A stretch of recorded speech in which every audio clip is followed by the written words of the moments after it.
घालीन लोटांगण वंदीन चरण, डोळ्यांनी पाहीन रूप तुझे. प्रेमे आलिंगीन आनंदे पूजिन, भावे ओवाळीन म्हणे नामा. त्वमेव माता च पिता त्वमेव, त्वमेव बंधू सखा त्वमेव.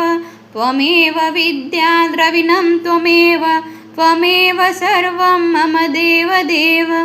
कायेन वाचा मनसेन्द्रियैर्वा, बुद्ध्यात्मना वा प्रकृतिस्वभावात्.